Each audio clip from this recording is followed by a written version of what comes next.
Shalom, salam kamu spesial. Ingat bahwa setiap perbuatan kita yang tidak baik, kita bisa mendapatkan ganjarannya.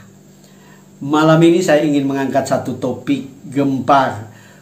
Ustadz diusir dari dalam masjid setelah menghina Alkitab. Bapak Ibu, saudara-saudara, saya memperhatikan di channel Semaya Niasim, Semaya Niasin, di situ dengan jelas ditunjukkan tentang seorang ustadz yang di dalam ceramahnya di masjid dia coba untuk menerangkan tentang Alkitab orang Kristen, dan kemudian dia mengejek dan dia menghina, ya. Dan apa yang terjadi, saudara-saudara? Langsung ada respon dari jemaah di mana mereka mengusir ustadz itu. Nah, oleh sebab itu mari untuk lebih jelas kita akan melihat potongan video yang saya ambil dari channel Semaya Niazin. Mari kita saksikan bersama-sama. Injil yang Allah turunkan kepada Nabi Isa tentu hanya satu. Kenapa harus ada 4 sekalian sekarang? Al-Quran satu, Taurat satu. Allah turun kepada Nabi siapa? Kepada Nabi Musa. Satu Taurat ya Nabi Musa, isinya firman Allah.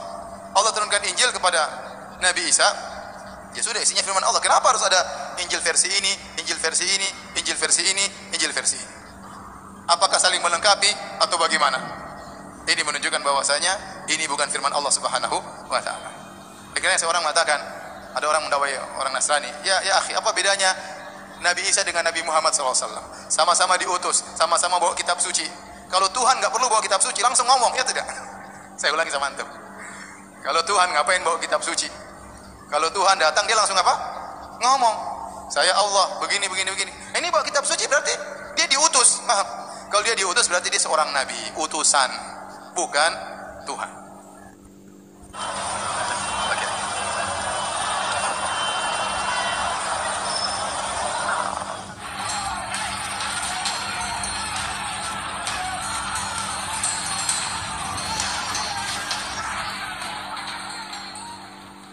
Setelah kita menyaksikan potongan video yang saya ambil dari channel Semaya Niasin, Bapak Ibu saudara perhatikan bahwa ustadz tersebut berbicara Injil, menerangkan Injil kepada jemaah, dan di dalam penjelasannya dia coba untuk seperti mempertanyakan Injil, ya, meragukan bahwa Injil itu bukan firman Allah.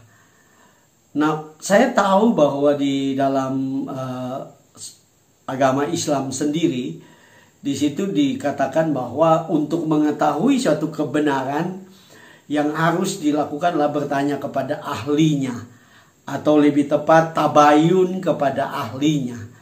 Nah, saya tidak mengerti kenapa ustadz ini tidak bertanya kepada ahlinya, tapi dia mengolok-olok dan langsung dia mendapatkan karmanya, yaitu dia diusir oleh jemaah. Tapi itu bukan fokus saya. Yang pertama saya ingin menjawab dengan singkat tentang kenapa harus ada 4 Injil di Alkitab. Karena secara sederhana saya mau katakan, karena keempat penulis Injil itu sedang mengangkat Yesus dari sisi-sisi yang berbeda-beda, ya. Itu sebabnya ada perbedaan tekanan dalam setiap Injil. Secara sederhana, saudara-saudara, Injil Matius menekankan bahwa Yesus itu adalah Mesias, ya. Sedangkan Injil Markus itu menekankan bahwa Yesus adalah hamba Allah. Injil Lukas menekankan Yesus adalah anak Allah. Sedangkan Injil Yohanes menekankan bahwa Yesus adalah firman yang menjadi manusia. Itulah alasannya kenapa harus ada 4 Injil. Karena mereka menekankan atau tekanan mereka dalam tulisannya itu berbeda-beda, supaya orang Kristen bisa memahami dengan benar siapakah Yesus. Luar biasanya Yesus yang telah datang untuk menjadi Allah, yang telah menjadi manusia untuk menyelamatkan kita. Nah, untuk lebih jelas lagi, kenapa kita tidak boleh menghina firman? Kalau tidak, kita akan menuai, kita akan mendapatkan mungkin orang Muslim berkata karma. Ya, kenapa, saudara-saudara? Ada dua hal yang kita bisa belajar. Yang pertama adalah Sang Firman adalah Tuhan Yesus sendiri. Perhatikan dalam Injil Yohanes 1 ayat 1 sampai 3. Pada mulanya adalah Firman, Firman itu bersama-sama dengan Allah, dan Firman itu adalah Allah. Ia pada mulanya bersama-sama dengan Allah. Segala sesuatu dijadikan oleh Dia, dan tanpa Dia tidak ada suatu pun yang telah jadi dari segala yang telah dijadikan. Jelas Alkitab mengatakan, Injil Yohanes mengatakan bahwa pada mulanya adalah Firman, dan Firman itu bersama-sama dengan Allah, dan Firman itu adalah Allah. Jadi orang-orang yang menghina Firman, sebenarnya mereka sedang menghina Yesus. Itu sebabnya ada dampak yang terjadi kalau saudara menghina Firman. Ya, ada sesuatu yang terjadi kalau saudara menghina Firman, mengolok-olok Firman. Padahal yang saya tahu, bahkan saya melihat di satu artikel berita online dari NU Online, di situ dikatakan di dalam Al-Quran dinyatakan bahwa satu, Isa adalah kalimah dari Allah yang diberikan kepada Maryam.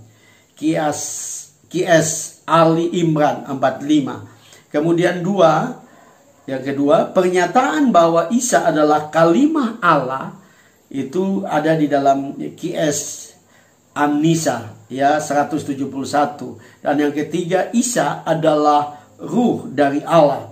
Qs An-Nisa 171 juga. Jadi dengan jelas bahwa Islam, saudara-saudara kita Muslim juga percaya bahwa Isa itu adalah kalimatullah, atau Isa itu adalah firman Allah. Jadi kalau saudara menghina firman Allah, saudara sedang menghina Isa. Ya, kemudian yang kedua, Sang Firman itu sudah diam di antara kita. Yohanes 1 ayat 14, di situ dikatakan Firman itu telah menjadi manusia dan diam di antara kita, dan kita telah melihat kemuliaannya, yaitu kemuliaannya yang diberikan kepadanya sebagai anak tunggal Bapa, penuh kasih karunia dan kebenaran. Jadi buat saudara-saudara ustadz-ustadz yang suka mengkritik Alkitab, saya mau katakan bahwa Yesus yang adalah Sang Firman, kalimatullah di dalam Al-Quran itu telah menjadi manusia. Orang Kristen percaya bahwa Firman itu sebelumnya bersama-sama dengan Allah, dan kemudian menjelma, ya, mengambil rupa manusia. Tetapi Firman itu adalah Allah yang roh, sehingga waktu dia menjadi manusia, dia tetap Allah, karena Allah itu roh, tapi dia menjelma menjadi manusia. Dan dengan jelas dikatakan bahwa Firman itu diam di antara kita. Dia tinggal dengan kita. Karena itu kita perlu menghargai Sang Firman, yaitu Kristus sendiri. Alkitab orang Kristen bukanlah buku yang dalam pengertian terlalu disakralkan sampai sebagaimana. Tetapi saya mau katakan, isi dari Alkitab itu adalah Firman, yaitu Kristus sendiri. Berita tentang Kristus sendiri. Karena kalau saudara meneliti Alkitab dengan baik dari Kejadian sampai Wahyu, isinya, intinya adalah berbicara tentang Kristus.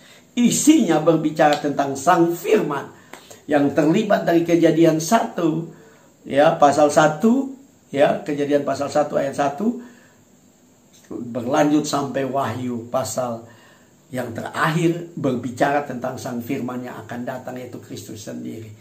Itu sebabnya kita perlu untuk menghargai Sang Firman. Dia sudah menjadi manusia, tetapi bukan berarti saya dan saudara boleh aja mengejek-ejek dia, mengolok-olok dia, menghina dia. Saya percaya ada konsekuensinya, karena Sang Firman itu adalah Kristus sendiri. Itu sebabnya mari Sebagai orang percaya kita menghargai sang firman. Mungkin saudara-saudara tidak percaya Alkitab yang dipegang oleh orang Kristen itu adalah Alkitab atau Injil yang sebenarnya. Tetapi sampai sekarang saudara tidak bisa membuktikan bahwa ada Alkitab yang sebenarnya. Kalau saudara menuduh Alkitab ini palsu, saudara harus menunjukkan ada aslinya. Karena untuk membuktikan sesuatu barang itu palsu, harus dibandingkan dengan yang asli. Kalau tidak, bagaimana saudara bisa mengatakan ini palsu? Padahal mana aslinya? Ya, sama seperti saudara mengatakan, oh barang itu imitasi bukan emas murni. Saudara harus bawa emas murni untuk ditunjukkan perbedaannya, untuk membuktikannya. Nah, oleh sebab itu mari kita semua menghormati firman. Orang-orang Kristen harus menghormati firman. Saudara-saudara Muslim pun harus menghormati firman. Mungkin engkau tidak percaya ini adalah Alkitab yang diberikan oleh Allah. Tapi saya mau katakan hormati firman. Saya percaya waktu engkau menghormati firman, Tuhan akan memberkati hidupmu. Karena itu saudara-saudara, saya percaya engkau diberkati dengan video ini. Jangan lupa like, subscribe. Ingat bahwa subscribe itu gratis. Dan saudara sedang menopang channel ini terus untuk berkembang dan menjadi berkat besar. Jangan lupa untuk saudara memberi komen yang membangun. Dan jangan lupa untuk saudara menekan lonceng sehingga setiap kali saya mengupload video saudara mendapatkan notifikasi. Dan kalau saudara diberkati dengan video ini, bagikan ke banyak grup Facebook, ke Facebook saudara, di grup-grup WhatsApp, di grup-grup Telegram, sehingga ada lebih banyak orang diberkati dengan video ini. Saya percaya Tuhan memberkati Bapak Ibu Saudara. Salam.